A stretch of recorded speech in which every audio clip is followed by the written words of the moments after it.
Ulit, kami po ang Pasinaya Sabang Riders Community na nagpapasalamat po sa lahat. Salamat po sa ating Panginoong Megapan na naging matagumpay po ang ating charity event. Bali nakaliko po tayo ng 40,000 pesos para po sa first charity po natin. Maraming salamat po.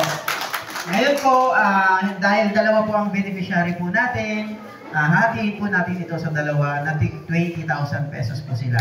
So, bibigay na po natin ang pera kay Matt na 20,000 pesos. Ako, ibigay na po. Yan na yung mother na lang. So, yan, kay mother. And yung sa pong 20,000, ibibigay po natin kay Mother Rose. So, tapos mensahe po. Ano pong mensahe nyo, ma'am, sa ating ginanap na charity event at sa pagtulong po dun sa ating mga ka-riders? Unang-una po, nagpapasalamat po ako sa Panginoon dahil sa ibinigay po niya na pagkakataon na ito na matulungan po ang aming mga anak. Pangalawa, nagpapasalamat po ako sa Pasinaya Sabang Riders Community, sa aking team, sa lahat po ng effort nila, sa magsisipag po nila sa pag-invite rin may charity kami pinupuntahan, sa aming founder, sa president, and sa mga officers po at sa members, na lahat po talaga ay tumulong po para po maging successful ang event na ito. At sa lahat po ng mga pumunta, ng mga riders at tumulong dito, maraming salamat po. Malaking tulong po ito sa gamutan po ng aming anak.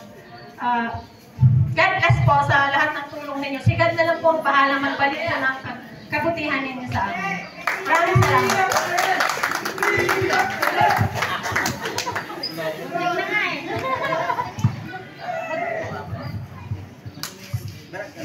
Ayun po, maraming salamat po sa Pasinaya Riders Community sa pagtulong po sa aming mga warriors para pandagdag gastos po lang, lalo na po, 20 po yung chemotherapy namin. Maraming salamat po sa lahat. Tsaka po sa lahat ng mga riders na pumunta, maraming salamat po. God bless us all po. Pati sa mga sulong na. Nagpapasalamat din po kami in behalf po of PSRC sa lahat po ng mga solo vloggers po. Maraming salamat po sa pagbigay niyo po ng mga financial po na tulong sa ating po mga beneficiaries sa lahat po ng charities. Sana po bigyan po kayo ng matapal ng maraming blessings para po patuloy po ang inyong pagtulong sa kapwa. Maraming pong salamat. Turn over na po ang bonus ko.